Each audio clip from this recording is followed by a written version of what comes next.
Inside Story Uganda, real source of political updates. Olwaliro balonso tujja na kwetegereza parliament eye-11 enaatera okukwata akati okawa parliament eye-12 kuva gye twatandikira mu kisanja kino mu 2021 then twalina speaker omugenzi kati Jacob Olanya we yasuubiza nti parliament yali asuubira abaka ba parliament okuteesa nga bamaze okukola okunoonyereza okumala boogere nga biboogera biri anchored mu facts research n'ebirala wetwogerera emyaka 5 giweddeko parliament empya nga bwe nkugambye erayira wiiki ejja ku lunaku olwokusatu olwokuna n'olwokutaano nebakoze batya bo nga ababaka bw'okuba torch mu ebyo ebibasuubirwamu representation oversight n'emirimu emirala egya parliament bo bagikoze batya awo wetuli leero ku igo ey'olunaku olwaleero era nga nsuubira okwegattibwako honorable Justin Namere omubaka wa parliament omulonde ow'ekibuga Masaka naku zinaga nti ye ava mu NRM stoke empya ekyo kyekitegeeza nze naawe eraga nti ye commander 001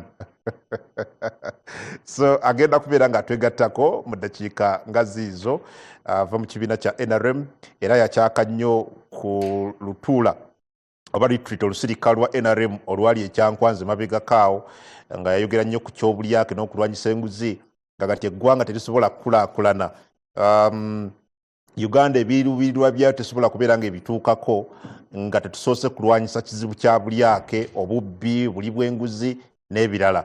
She is going to be here kwongera okubaganya ebirowoozo ku nsonga ze nkugambye. Tusuubira okwegattibwako honorable Javira Semwanga ono mubaka wa parliament akiikira abantu ba Buyamba kaunti naye ava mu kibiina kya NRM.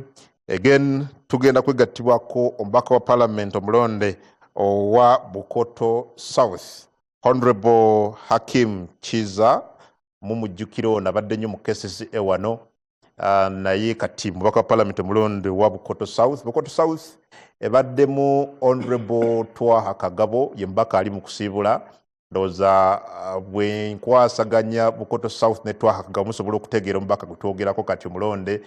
So Twaha teyakomyewo ali nnyo mu kisinde kya PLU babalonzi tabasobodde kubeera nga bamuza kati munanup Hakim Chiza gwe tugenda kuba naye wanagenda kuba twegattako naye okutunulira ensonga ezo. But for now mu studios twegattiddwako dda muganda wange Moses Bijirwa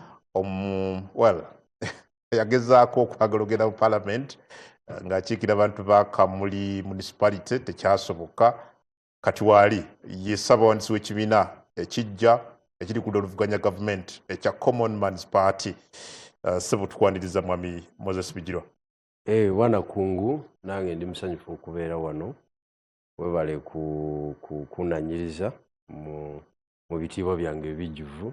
Nina kyendiseeyo nze General Moses Bijirwa ekyo kyerabiranga ndi muwagizi wa Arsenal ate wano ndi wa Express mu Uganda wadde nga yafunamu okutaataaganyizibwa. Secretary General wa Common Man's Party. Muli wa ba Common Man's Party kyabalabye nnaku mu kisaawe mwetuli mukola ki era kyovola bompise wano singa tubadde basirifu nnyo ne president wange otera okubeera naye ku platform. No mulabika gwe ne president wo ni mu mirimu wano mu kaseera nga kano twali badde tulowooza muli mu kuzimba kibiina. Ebyobufuzi byakyuka munnaye kiringa ennwana ziri ennwana ziri ezagolera warfare zaavaawo kati tukyasobola kugamba nti okutte mundu ogeze mu nsiko nti okutte tanka bunduza ozisimbiza layini ogenda kutandika front bazikuba nga tonatuuka kati ennwana eriwo ya drone ya Air Force okitegedde so modern warfare kati eriwo ya political analysis ya so wetuli era abantu batulaba era ebirimu tugikola gye twagala gijje ku kamera tugiraga gye tutaagala gijje ku kamera era tusobola giraba. Kati mukola ki ng'ekibiina at the moment mulimu kubanga twavudde mu kalo tuba tubasuubira kubeera nga mulimu kuzimba kibiina? Of course ekibiina kibamu activities nyingi okusingira ddala intano omayo akava mu kalunga ke twakavaamu musooka ne mwetereza munda ne mukola analysis twagenze mu lutalo bameka abaawonyeewo biwundu ki bye twafunye mbeera ki gye twayiseemu biki ebyetaaga okwongeramu kusomozebwa ki kutwafunye kati analysis oyo yenna mumukola internally teyeetaaga kamera kati eyo phase twagivaako kati tugenda ku phase endala ey'okwaniveringa programu zaffe zetugenda okuyita mu emyaka gino 5 ye phase eddako engeri gye tutaafuna buyinza so ye phase eddako ng'ekibiina yes well eggwanga oliraba otya wetwogerera eggwanga si lye litebenkedde ekiri awo naye wano ku surface oba okola analysis ey'okungulu osobola okuwa credit zonna z'oba owadde naye nga bw'otunuulira ebibalo by'ebyobufuzi ebiri munda omanyi ebyobufuzi bye bitambuza eggwanga kati stability yaabyo esalawo kinene naye nga factors ezikola stability y'ebyobufuzi ate zo nnyingi tokwatako emu gwe n'otambuliza ku eyo so tuli mu mbeera nzibuzibu ge mazima jjajja yava mu kalulu yakawangula mu ngeri yonna gye yakawangula akalulu akatajjumbirwa abataka tebakajjumbira olw'ensonga nti tebalina trust muko naye n'akayoolayo n'ebitundu 7 ku buli 100 wenjogerera abulayo saawa busaawa alayire unfortunately ku mulundi guno yatuteekako amaanyi mangi fe abavuganya n'atunafiiza ddala to the extent nti yeeyongeramu ne percentage gyatafunanga yakola bulungi okusinziira ku kalulu gyatafunanga kubanga enwana gyalwana ku luno era gyazaalwana gyazaalwana mu previous election zonna ezibaddewo naye ku luno ate yashootinga 73%. Tujja kudda well honorable Javira Semwango mbaka wa Buyamba county so badde obuliri tutukwaniriza nange nsanyuse nnyo okubeera ku mpewo zaffe eza NBS nzikiriza ssebo njozeeyoze pulezidenti waffe owa Uganda Yoweri Kaguta Museveni agenda okulayira ku Lwokubiri era n'okukoowoola bannayuganda bonna buli muntu waali ajagulizaawo alina ka bayibuli akakwate twogerere wamu ebigambo tusobole okutambuza eggwanga lyaffe emyaka gino 5 egijja mu maaso mpozi era nzikiriza neebaze Banarakai ffe mu Greater Masaka yonna districts 10 districts ziri 3 zokka ndowooza His Excellency Bobi Wine gye yawangula naye wasigadde yonna General Yoweri Kaguta Museveni yawangula ng'ogyeko Kyotera Masaka ndowooza ne Masaka City ewasigadde wonna President yawangulayo so kale tumuyozaayoza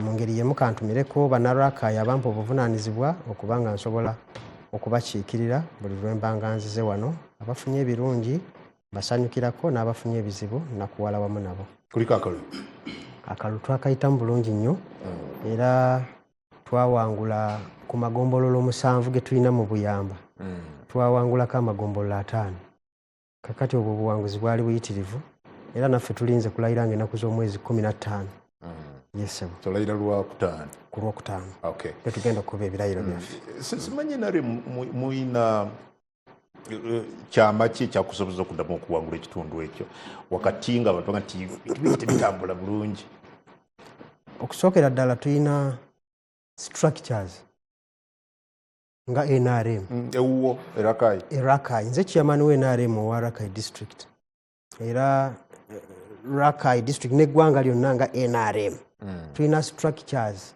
twalina abakulembeze 6 ku buli kyalo abo ne tubasindika ne tubagamba buli muntu anoonyeeyo abantu 4 twagenda okumaliza n'obululu bwaffe bwabulako tebwawera bulungi nga bwe twali tubwetaaga okusinziira ku strategy gye twali tuteeseteese naye nga twalina abakulembeze ab'NRM 30 ne tugattako n'abakulembeze abalala aba youth aba council abalala nabo tubagattako ne tuba tulina abakulembeze 63 ku buli kyalo kati abantu abo bw'okubisa mu byalo 7,000 twalina ba foot soldiers abali ku buli kyalo abantu 4,400,000 banoonya kalulu ka NRM President Museveni ne ba flag bearers bonna.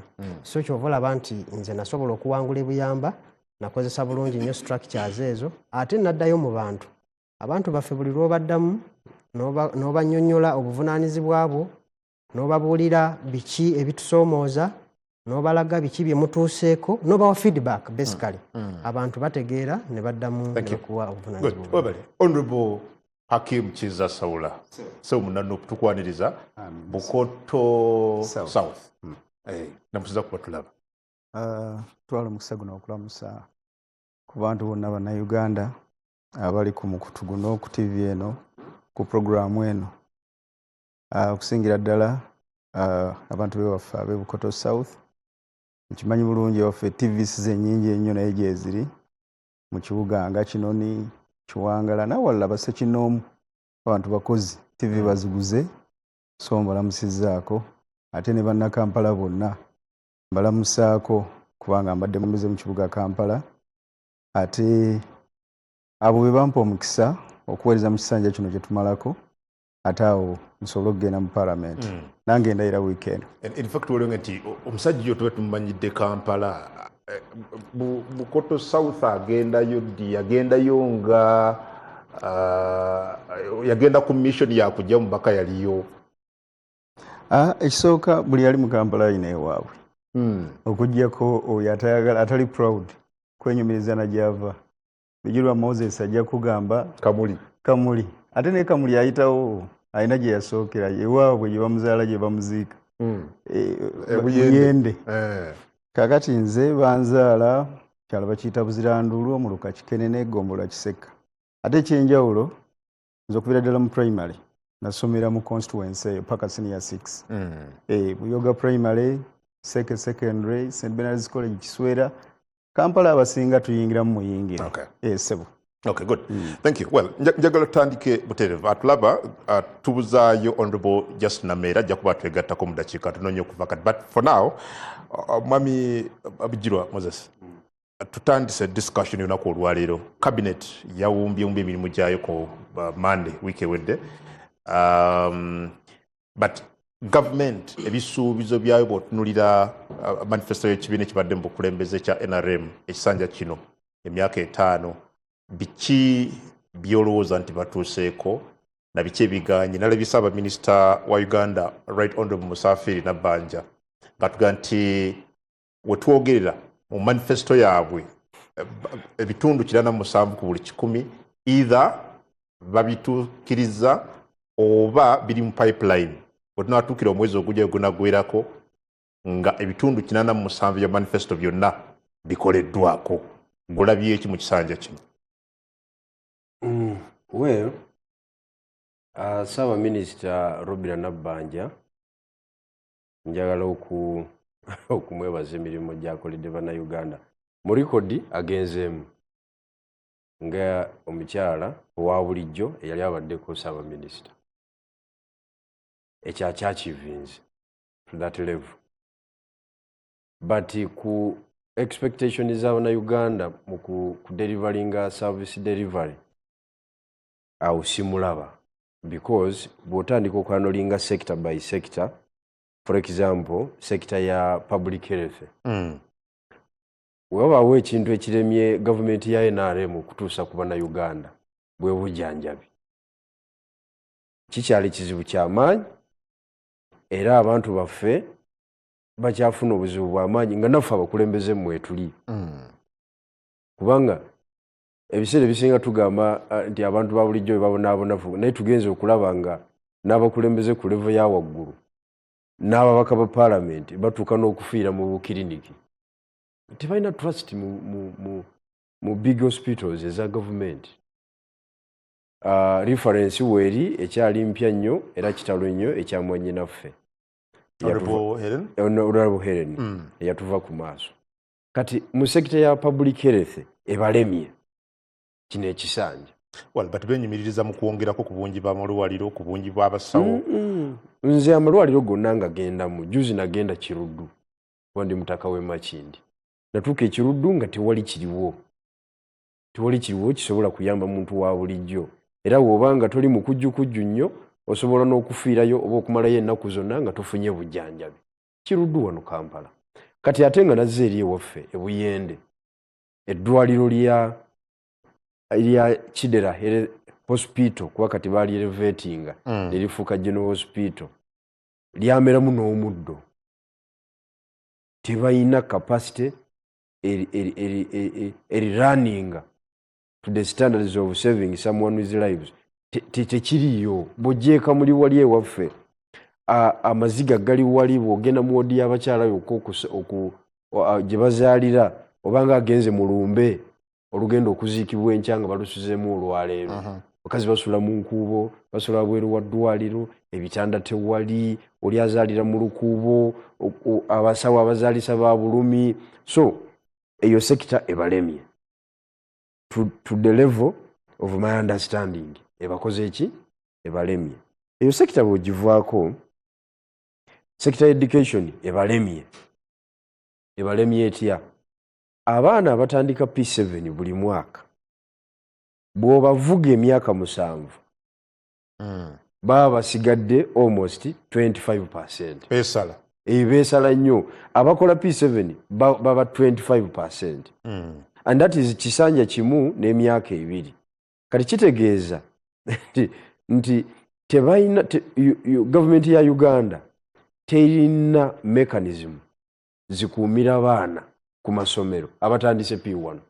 Mu masomero agaayo gokka aga government, ate nga gasinga obungi mu byalo aga government. Kakati ogwo muwendo guba munene nnyo. Wekibanga 25% yekola P7, kitegeeza 75% population eyo numbers, ezo numbers nene nnyo eri eggwanga okubanga tebamazeeko. So ekyo it is subject for debate. Era singa abantu baffe ab'oku ground bali serious, zensonga zitwalisinziddengako okulonda ne tukyusa government oba nesigalako nga tugichekinze. Bwana Bijiro, how about an argument eganti tulina okubaako de wetutandikira? Okay, bwetuba nga tukkiriza nti obungi bw'amalwaliro bweyongeddeko, obungi bw'amasomero bweyongeddeko, obungi bw'abasomesa bweyongedde n'amasomero gennyini, that to them is an achievement now. Kakati ekiddako kya kusaba mutindo gwe gwoyagala. Toli basaba bingi mu kaseera katono. Sebo tuli kwogera ku government y'emyaka 4. Nima kuloza ntwogera ku government ya 2026. No, twogera ku government eya 72 trillion national budget. Twogera ku government ebaddewo for some good time, uninterrupted almost. Uninterrupted? Almost. Emyaka egyasooka. Ntaddewo ka exception yako.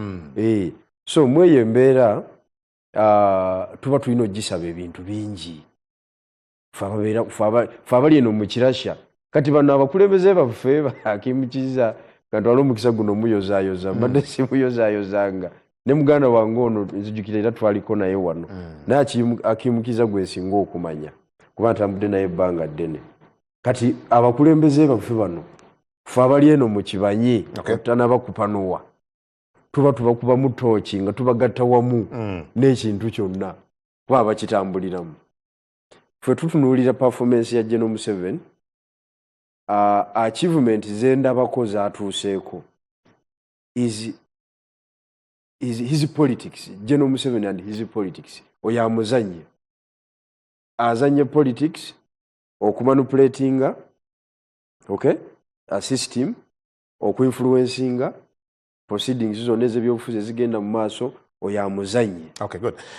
Ebimu ku bintu bye banokolayo, again nja kukwotinga Honorable Nabanja, aga nti ebyenfuna bitumbuse nnyo we twogerera mu myaka gino 5 aga nti tuyingidde lower middle income status ng'eggwanga, ayogera ku nsimbi eza PDM eziteekeddwa mu nkola ya PDM, eyambye abantu bangi okubaako ne batuuka mu byenfuna.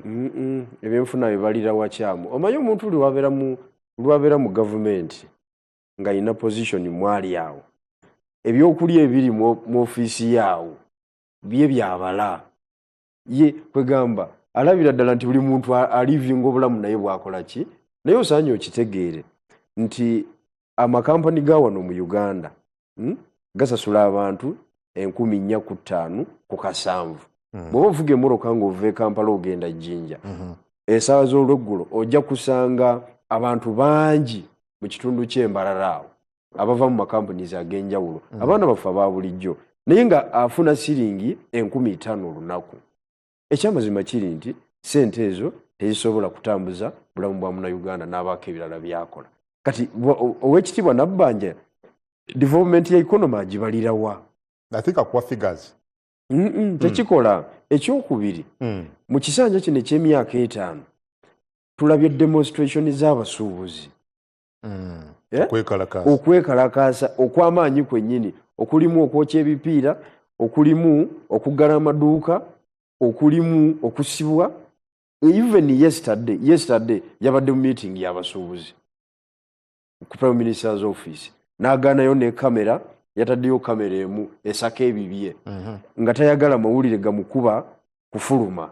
Kakati simanyi ngeri ye gyabibalamu naye olw'okuba ofiisi gyalimu nsava etambulirako ebusoga tukiyita bigenaagena, etambulirako ebyokulya bingi ebyokulya ebyasava ebiba bikwetoolodde awo, etambuliramu ebyasava bingi nnyo. Kati yalowooza Bannayuganda bonna bali mu ki mw'eyo embeera naye ng'ekyo si kituufu.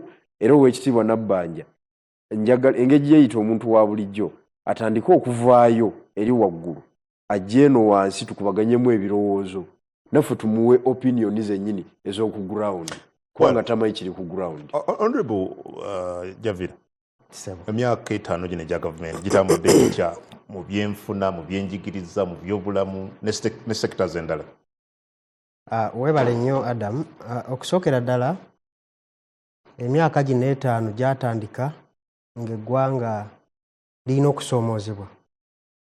Waliwo okulinnya kw'amazzi, water levels, ekyakosa ebintu bingi nnyo n'amabibiro gaffe ag'amasannyalaze. Ate bw'okosa ku by'amasannyalaze oba ogenda kukosa ebyamakolero n'ebirala byonna ebitambulirako.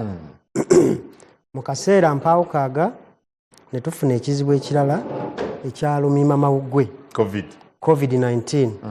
Yakosa ensi yonna yonna nekkakuta kaffe wano Uganda nga economy growth yaffe yali eri ku ebitundu 6.3, 6.3% nga COVID tanaba kujja. Naye COVID bwe yayingirawo growth nekka negenda ku butundu 3. Yatuukako ne ku butundu 2.9, 2.9 eyo growth. Naye oluvannyuma lw'okuyita mu COVID, gavumenti esobodde okuteekawo embeera esobodde okutujjamu ne turecoveringa okuva mu COVID ne tuddamu ne tuterera kati growth yaffe eri ku butundu 7. Esusse n'ewali we twali nga COVID atandika. Enkulaakulana y'eggwanga eri cumulative tetuyinza kugisiba ku mwaka gumu oba 2 oba 3 newankubadde nga development plans zaffe tuzikola nga za medium term MTF kitegeeza gibya myaka 5 ne baga nti National Development Plan ya myaka 5 kyenyinza okunyonyola nga medium term. Newankubadde nga giri myaka 5 nze njagala okugamba eggwanga olwaleero nti waliwo ebituukiddwako. Ekisooka twakuŋŋaanyanga omusolo nga guli mu buwumbi 22 mu mwaka 2021-2022 bwali around 22. Mu mwaka gw'ebyensimbi guno tugenda kukuŋŋaanya omusolo ng'eggwanga si buwumbi trillion tuziyita obuse. Tugenda kukuŋŋaanya obuse 42 n'obugwamu. Bw'ogattako n'egutali musolo tuba tugenda kukuŋŋaanya ensimbi ez'okuyambako budget eziri mu trillions 44. Eyo nno sente ezo we ziva kitegeeza eggwanga likula. Eggwanga lino we twayingirira mu kisanja kino lyali lirina kilometers eza kolas ezaali mu 3,000 tuli mu 63. Kitegeeza waliwo ekitambula. We twayingirira security ng'eggwanga yeeyongedde okubeera nga nywevu okuva ku nsonda paka ku nsonda. Kitegeeza tusobodde okukuuma ebyo era ekyo kituyambako n'okusikiriza abantu okujja okulambula Uganda, abantu okujja okuinvestinga mu Uganda n'okukolera emirimu wano mu Uganda. Ekyo kibadde mu kisanja kino tetubadde interrupted na security. Era bwe twayita mu biseera bya COVID, tourism olwaleero ebyobulambuzi byongedde nnyo ku economy ya Uganda kubanga embeera eriwo nnungi, abantu basobola okujja ne babeerawo. Okay. Good. Bwebanga bino byonna byeyongedde, honorable, lwaki obwavu bukyegiriisiza mu bantu baffe ennyo? Lwaki abavubuka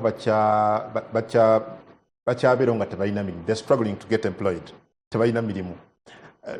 Otambula bw'olinya ennyonyi kati ng'ofuluma ebweru w'eggwanga, normally osanga ennyonyi nga almost ebitundu kimu ku bibiri baana bato bagenda bweru kukola. Lwaki bannansi bali badde badduka mu nsi yabwe ogenda ebweru okukola obwakadaama n'okukuba ekyeyo ngawona ebintu birungi nga bw'obyogera? Uganda is a private sector led economy. Kitegeeza nti etunuulidde nnyo bwe giba mirimu n'ebirala byonna private sector yesinga okuba n'emirimu emingi. Gavumenti ya Uganda eyina emirimu gyonna okuviira ddala wansi okutuuka waggulu emitwalo 48. Naye Uganda tulina abantu emiliyoni 46. Kitegeeza nti abantu emiliyoni 46 tebasobola kukola mirimu mitwalo 48. Naye private sector bwe tugyongeramu amaanyi ne tubawa incentives, abamu tusobola okusikiriza aba investors bajje bakole wano amakolero, ababa bafunyemu okusoomozebwa. Yes, kikolebwa, but it is when I think point weeri oga nti twandibadde private sector tugiteekamu amaanyi. You have had these 5 years okukola bino. Bwebanga embeera esigadde nga bwebadde nti emirimu gyakulwanira mu private sector, abantu tebalina mirimu, bantu bali unemployed, lwaki temukoze kino kyoyogera nti temwandikoze in the last 5 years? Government etaddewo ebintu bingi nnyo ebisobola okukuza private sector okugeza. In fact n'okutandikira ku muntu owa bulijjo mu ngeri eya wansi. Government bwereeta parish development model egezaako okusala obwavu bw'oyogerako, kubanga bwe twayingirira ekisanja kino abantu abaali outside the money economy baali ebitundu 69 ku 100. Naye olw'ebyo ebyateekebwa mu nkola nga emyoga, bonna bagaggawala ow'emabega, parish development model, abantu abaali wabweru wa money economy nga tebasobola kukwata ku nsimbi, abakolera olubuto lwokka ne bakkirira kati lwaliwo tuli mu bitundu 33. So kitegeeza nti waliwo ekikolebwa ate nga kitambudde mu kisanja kino kye tutambuza. Naye PDM etuyambyeko okuteeka wansi akantu omuntu atakwata ku ssente wasobola okutandikira. Kaakati bwe tugenda kuba nabo waggulu okulaba nti tuyambye tutya ate ono musigansimbi Munnayuganda asobola okuteekawo factory, asobola okuteekawo hoteri n'ebirala, kyetuvadde tuteeka ssente mu UDB, Uganda Development Bank. Then tulina ne UDC ye tuyambako okuinvestingira eggwanga nga bw'owulira nti bwe naayogera ku Atyaka mwami Bijirwa ayinza obutagitegeera, bwe naayogera ku Day Farmer ayinza obutagitegeera, naye ensimbi ezo eziteekebwayo ne tuyambako okusitula kwegamba eggwanga, abantu ab'enjawulo abalina kye bakoze mu ggwanga beyongeremu amaanyi so that we can invest in future, nga tusobola so that we can yield mu biseera eby'omaaso nga tusobola okukungula. Yensonga lwaki nkuga nti gavumenti etaddewo effort y'amaanyi ng'eyita mu mbeera ezo nti evudde kuwa wansi atasobola, atayina, akolera olubuto lwokka, nejja kuwona omuntu owa kkolero owa hoteri n'omulala. Services ezibanga ziteredde nga bw'ogamba, lwaki amalwaliro temuli basic medicine, eddagala eritandikibwako abakyala nga bagenda okuzaala amalwaliro ag'enjawulo kati genda ogule wali gloves, basic things to use mu malwaliro, basic medicine nga eddagala eritandikibwako nga teririiyo. Njagala okusaasira muganda wange Bijirwa agambye eryewaabwe lyameramu omuddo.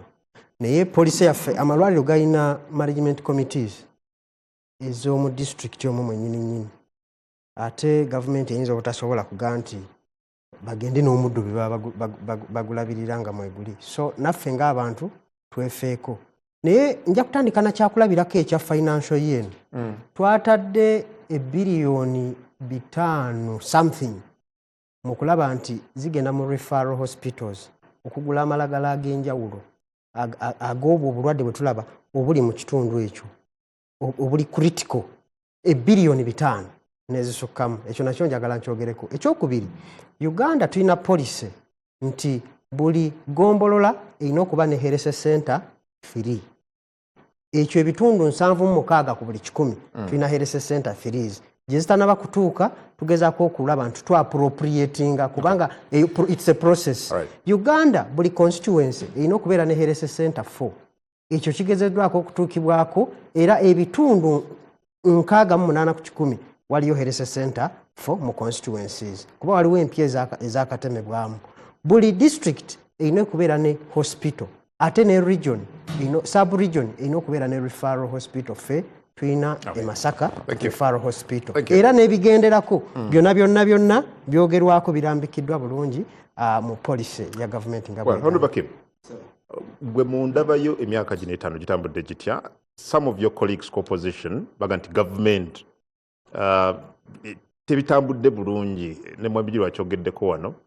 But my question is, bweba government eremereddwa lwaki economy eyongera kukula buli mwaka? Nayanza awo wennyini w'obuuliza kantandikira awo.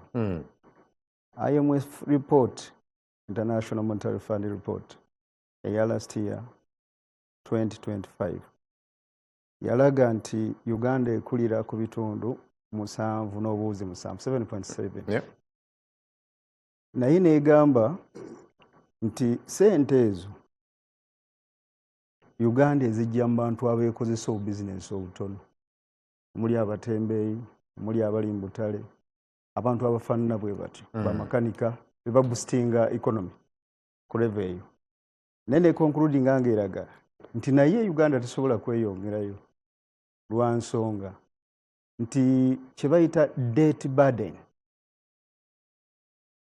Ekizibu kye tulina ekya ebbanja eribangibwa gavumenti liri mu trillion 13 bwe tuwogerera kaakati olwaleero. N'olw'ensonga eyo buli mwaka Uganda ekozesa 45% of its revenue. Omusolo gwayogeddeko ogugibwa kusasula bbanja ogugibwa mu bantu revenue gwe collectinga okusasula ebbanja. Kati sigira omuntu ekifaananyi nti Uganda bwebanga URA ecollectinga miliyoni ya sente ekwata emitwalo 45 okusasula interest ku bbanja ly'eggwanga lyetukola ki lyetulina. Kakati gwe wobeera gwe ssebo osobola okungamba nti economy egenda mu maaso, olina ebbanja lya trillion 13 okozesa 45% ze miliyoni 45 ku buli miliyoni gy'ocollectinga okusasula ebbanja eryo, osobola okungamba nti economy ebeera ekula. Bw'otunuulira how about figures zebatuwa ne honorable Javira akyogeddeko nti just a minute nti by 2014 twalina bannayuganda bitundu 68 ku buli 100 nga bali nga tebali mu money economy zebakolawo zebalya. Recently bava nti kati bitundu ebyo byakendeera katase eya intervention za government nga katuli ku bitundu 3 ku buli 100 ebyabannansi abakola like abatali mu money economy. Ekizibu kye tulina nti twogera statistics ate nga tulina kye bayita WBOS, Uganda Bureau of Statistics, kyekituwa figures zino. Nze figures nzikootinze nzijja mu IMF emu ku bitongole ebitufandinga wano mu Uganda ate ne mu statistics eya Uganda abatuwa ebibalo ebayita ebibalo. Kankutunuzeeko katono mu myaka 5 gino gye tutambudde. Second, I'll give you time. Yes sir. Ng'oggyeko n'ekyo kye nkugambye. The other day baatuga nti twayingidde lower middle income status ng'eggwanga mu myaka gino 5. Bakyogerako akabonero akalaga nti ebyenfuna bikula. Bakyogerako ne kati buuza gavumenti nti Uganda eri ku status ki. Baatugamba nabwe tebagamba na lower middle income status, bagamba twayingidde middle income status. Ne babuuze kati okusinziira ku ranking za World Bank Uganda eri mu status kyenaba na kutuuka ku lower middle income status. Ebyo yali excitement kukyamuukirira.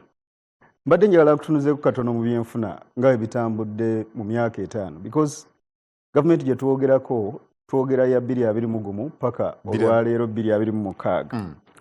Muganda wange Honorable Javira kyenkana mulirwana wange eri mu constituency gye tuva akulaze nti akututte mu infrastructure n'akulaga nti Uganda yalina kilometers 13,000 eziriko kolas kamuwe ekituufu mwene information mu 2021 enguudo ezaali gazetted kilometers zaali 15,900 kilometers zonna ezaali mu Uganda eziri gazetted ezaaliko ka kolas zaali kilomita 5,258. Oluvannyuma lw'emyaka 5 we twogerera olwaleero Uganda kilomita z'enguudo eziri gazetted ziri 15,963 eziriko kolas ziri 63. Mu myaka 5 eggwanga lyonna Uganda lisobodde okukola okuteeka kolas ku nguudo kilomita 1,042 mu myaka 5 1,042. Nadde ntunulira President Ruto ng'akaayana ne bannakenya n'agamba nti mukaayana ki nga at least ffe tulina enguudo kilomita 2,400 egiriko ka kolas mutunuleko ku byalirwana abaffe ab'e Uganda abali mu kilomita 600. Ne mu myaka 5 singa okola kilomita 1,000 mu myaka 5 weetaaga myaka emeka okumalayo kilomita 15,900 z'olina eziri gazetted olwaleero. Bw'otunulako mu financial years ne ssente ze tubadde tufuna mu budgets ez'eggwanga 2023-2024 budget ya Uganda yali ku $5.4 debt burden oba ebbanja lye batubanja lyali mu $9.6 2024-2025 national budget yali ku $7.2 debt burden yali mu $9.9. Olwaleero we twogerera mu mwaka guno gwe tuwunzika 2025-2026 national budget ebadde ku 72.3 trillion debt burden ng'emaze okurisinga n'erinnya 13. Kakati ongamba otya nti ebyenfuna bikulaakulana nga zoofuna budget yo erinnya naye ng'ate ebbanja lye babanja Uganda likubisa mu budget y'emirundi emeka? Emirundi ebiri. Well, njagala genda Honorable Namere, but let me also give you some other statistics, Honorable. Simanyi oba bw'onaaziwulira ojja kuddaga nti tuli mu kusereba mu byenkulaakulana oba ddala tuli mu kkula mu byenkulaakulana. Katono nnyo? Katono nnyo. Oyina electricity access okusinziira ku figures government zetuwa nti yeeyongedde bitundu 6 ku buli 100 bw'ogeraageranya ne bwe twali emyaka 3-4 emabega. Government eyogera ku nkola eya PDM gye tulabye mu kisanja kino yaga nti etumbudde ebyenfuna by'Abannayuganda okutuuka ku bitundu biri byenkugambye 3 byokka kati nga bibikyakola ebikyakolera ekyokulya. Then boogera ku bintu nga exports gye tutunda ebweru w'eggwanga bakuwa wano figures nti exports to the East African community byeyongera okutuusa ku bitundu trillion 3.2 or rather $1 billion, $3.2 billion mu myezi 12 egiyise. Aboogera ku sente ze tufuna mu bye tutunda ebweru w'eggwanga, how it has also risen. Boogera ku employment aga nti well tukyalina obuzibu obutaba na mirimu naye ate informal sector government ejambyeko okuabsorbinga abantu bangi mu mirimu n'ebirala. Kakati kiri kyennyini kyoyogedde mu ripooti yo yennyini nga bw'ogiwa nkikuwadde nga njogera nga mpa submission yange nkulaze nti IMF ekulaze nti abantu abadde basupportinga economy ya Uganda be bantu abo abafuna mpola gyoyita informal sector era abamu badde supported by that money of the PDM. Naye kakati kankulage n'obukuusa n'obulyake n'obutali bwenkanya obuli mu PDM. Wano mu Central Region we tuli oba mu Buganda Region tuli million 14 point something. Naye kubanga sente ezo ziri best to parishes tuli million 14 ffe tusinga obungi mu bitundutundu bya Uganda. Naye bw'otunuulira million 14 tulina district 26 tuyina parishes 1,700 parishes. Bw'ogenda mu Eastern Region Mbabijjiru eno mu Mambuka bayina million 10.40 wabagwamu, bayina district 30. Fe abasinga abantu abangi tuyina district ntono, bayina parishes oba emiruka 2,500. 2,500. Bw'ogenda mu Maserengeta mu Western Region bayina abantu million 10.20, bayina district 30, bayina emiruka 1,700. Bw'osembyayo n'amambuka ga Uganda bayina abantu million 10, bayina district 37 bebasinza obungi naye bebasinza abantu obutono, bayina emiruka 2,788. Kakati kitegeeza nti ewali abantu abangi million 14 ate be bayina emiruka 1,700 owatali bwenkanya be bayina district 26. Kakati kigendererwa ki kyolina gwe kyopromoting nga gwe wa PDM? Thank you. So bwotubula emyaka gino 5. Emyaka gino 5 nga bwenjiraba, in fact NRM yandibadde terina kye celebrating, terina kyetwongera mu maaso mpozi okutuzaawa okutuzza emabega. Honorable Namere, NRM stock empya tukwaniriza Masaka City. Idiotya Masaka nnungi. Well, otusanze twogera ku myaka 5 gya government yenu. Mbadde mpuliriza. Yes. Abakulu aba opposition baga nti bwe bakubamu torch, your government seem to have done worse than good. Obuzibu bwe tulina mu ggwanga muno nti simanyi lwaki bwe tujja ku talk show nga zino abamu baba bamanyi tuzzeeyo eri mu debate za primary nti bw'oba proposa olina kuyimba nnyimba njereerezi waana, bw'oba opooza olina kuwakanya n'ebitategeeragana n'obulimbe kuba olina okuwakanya. Bwe tujja ku programu ndooza tulambika eggwanga buli omu akimanyi nti Uganda eri mu lower middle income status. Ekyo noono ng'omubaka musuubira okuba nga akimanyi. Bwekiri, it is true, it is a fact. Ebimu ku byayogedde bituufu. Naye ekyokuba nti Uganda eri mu lower middle income status oba yava mu mawanga ge wali tutte nti ge maavu ekisusse, ekyo kimanyikiddwa. World Bank yeekomitinga n'egamba nti mu 2022 revelation eyo we yasookera okukolebwa nti tuyingidde lower middle income status, World Bank yasooka n'egamba nti ekyo kiri premature, temunnatuuka. Naye mu 2024 ne 5 World Bank nekkiriza nti ekyamazima Uganda eyingidde lower middle income status. Uganda okuyingira lower middle income status tetukeera ku makya ne batuwandiikayo. Wabaawo okukola, wabaawo delivery, wabaawo gavumenti okubanga ekoze nnyo n'abantu ne bakolagana nayo okutuuka awo. So omukulu okugamba nti NRM terina kyeyina ku celebratinga, that was just a political statement. Honorable Namere, ka information kwekyo kyennyini benchmark ya lower middle income status erina kuba ya income per capita eya $1,136 fe baga nti kati income per capita y'Abannayuganda eri ku $1,278 above benchmark eyo gyenjogereko, meaning otwogera ku lower middle income status ng'otunuulira figures zino ne benchmark eno we are actually above no it. Kyoyogedde kituufu, but for me I would choose wadde nga sikkaanyiza naye kyagambye nti NRM terina nsonga lwaki ebe celebrating. No, that is a political statement and it is a misguided missile. Ekyo kyo sikkaanyiza nakyo, naye wenzikaanya nakyo threshold ye gyali mu kukozesa, ekyokulabirako kyali mu kukozesa okulamula eggwanga we lituuse kyekituufu. Akukompeyaringidde debt burden n'ennyingiza yaffe.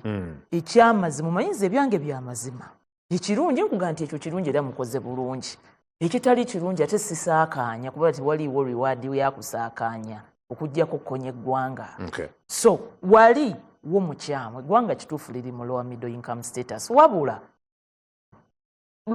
emabegako tubadde tetunnasemberera nnyo risk of debt distress kubanga threshold oba munnayuganda atulaba yali threshold kitwale nti lyalibadde ng'ekkomo okwewola kwaffe eggwanga lyonna okuba safe, okwewola oba threshold kulina kubanga tekususse 55% of ate kye muyingizanga revenue yammwe. Era tetunnatuukawo naye tetuli wala. Emabegakaawo 2024 tubadde mu 52. Kaakati we twogerera tuli mu 54.4. Ekyamuzibu tuli unsafe. Era ojja kunzikiriza. Wadde nga mukulu Hakimu omuliraanwa wange wali erwengo sikkaanyiza naye ku kiri kyage nti tewaliwo kyakujaguza. Ekyokujaguza weekiri naye tetuli safe. Awo wonzikaanya naye. Eyo debt burden eri worrying. Uganda eno yali badde tebatuweerako oluusi na byakulabirako nga Ruto bye yatuweereddeko President Ruto nti kino ewaabwe kimala ewaffe tekimala nga ffe baakozesa okugumya abeewaabwe. Wabula ndaba obuzibu bwonna we buvudde. Ekyali badde ekirungi kivaamu ekibi. Parliament eno bw'ogitunuulira y'emu ku zikyasinze okuyisa supplementary budgets eno Parliament. By the way koze bulungi. Ekisooka eyisizza amateeka mangi. Eri mu mateeka nga bills ziri mu 120. Supplementary budgets Parliament zeeyisizza ziri mu trillion. Ye Parliament ekyasinze okuyisa supplementary budget ekomekkereza. Yakayisa supplementary budgets 72. Ate kakati Parliament ng'emaze okuyisa supplementary budgets 72. Twali badde ate tetusemberera. Bano bayisa ssente.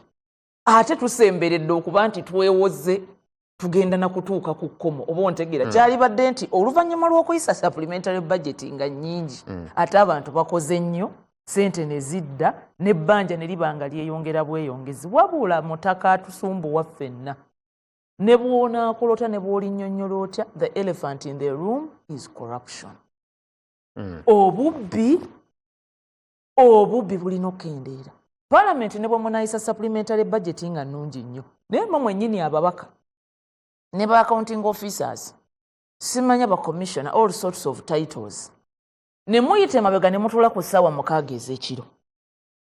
Supplementary budget gye mwawadde nga muganda waffe gy'aviira gy'atugambye nti ate erina okugenda mu malwaliro to buttress regional referrals. Ate ne mugenda ezimu ababaka abamu ne bazeegabanya. Tuba tugenda kuddayo wana Hakimu waali mutukubira kibooko. Honorable Hakimu waali mutukubira kyoko. Tuba tugenda kuddayo tuyise nawo mu 55 tutuuke nga we are no longer in moderate risk nga tuli bubi nnyo. Ekyo kasita tunaatuuka ewantu awo tutalina kutuuka mu kwewola ne investor agamba nedda eyo economy eri volatile sijja kugiyingira. Kitegeeza mirimu kendeera, kitegeeza bintu byonna kutwefuulira. Therefore gitambudde gitye gino 5. Emyaka 5 gino gitambudde bulungi. Abannayuganda bakoze nnyo. Abantu bawadde parish model. Kale era ng'oggyeko ababbi abaali bayingidde mu parish model ne President Museveni nze njogerera waffe Masaka yayingirawo and we were able to recover. Twataasa oba twasesemya abantu emiliyoni eziri mu 7. So waffe ng'ewaffe waligambye nti wemba nkoseza Masaka City as the yardstick for parish model, abantu bagezezzaako bambi ssente ezo okuzikozesa obulungi ng'oggyeko abo ababibbi abaali baziyingiddemu. Ekibba ttaka kikendedde. Business community eyongedde okubeerera ddala ey'omutindo. Abantu bakolera ddala kati naffe Masaka abasuubuzi abaffe abaasobolanga e Kampala essaawa eno bangi bagenda e Turkey bagenda e China. Olaba nti waliwo okugezaako kw'amaanyi nnyo mu bannayuganda. Kubanga economy terimu gavumenti yokka erimu ne bannayuganda. Naye nze obunafu bwe mbulaba. In fact ne government yennyini egezezzaako. President agezezzaako okuba ne goodwill. Abadde ne goodwill ebintu bingi bye basaba. Supplementary budgets bwe bazireeta mu Parliament baziwaayo. There is a lot of goodwill n'okukola ennyo. Wabula obuzibu bwe buva oversight. Ng'oggyeko enguzi. Nabba yennyini talina akaamukomako. Abba yennyini naye talina amukomako. Lwaki Honorable Bijirwa aveeyo waabwe ajja atubulire nti tewali ddagala? Ekyo twalibadde twakiwulira kuva mu bammemba ba Parliament era nga tubalaba bakutta abantu babasibye mu suluulu moja babatwala mu kkomera nga baate be batutegeeza tife bammemba ba Parliament twagenze ne tukola oversight ejjinja oba uwaye mu Babijirwa era abantu babano 6 bavunaanyizibwa kukubba eddagala tuba tutta. naye ne oversight omubbi waali naye ne kalondoozi naye yeesuuliddeyo nnyo ogwa naggamba. I agree, but your government teyina system yayo gyesobola kukozesa okulondoola okulaba nti obuweereza bweyagala okutuusa ku bantu ddala bukolebwa nga bulina okukolebwa. Olina ba district health inspectors, oyina abatwala ebyenjigiriza, abatwala ebyobulamu mu ma districts ne ku local government levels ez'enjawulo. I would expect government okuba ne system tracking enkola y'emirimu y'abantu bano mpaka omuntu asembayo wansi. Of course badisozi bwe bali ba RDCs baki but bw'obanga oyina institutionalized corruption, oyina corruption ng'akatindo kaalukiddwa waggulu nnyo, kaakati diso w'abandi RDC musajja wattu gw'omusuubira nti yaakole ki? Bajja mugamba nti olwaleero baleese eddagala agendeyo bakuba ebifaananyi nga balireese, bamugambe nti anti kaakati lyabadde expired ne balyokye, naye ng'ate mu kulyokya wo tebaamuyisa.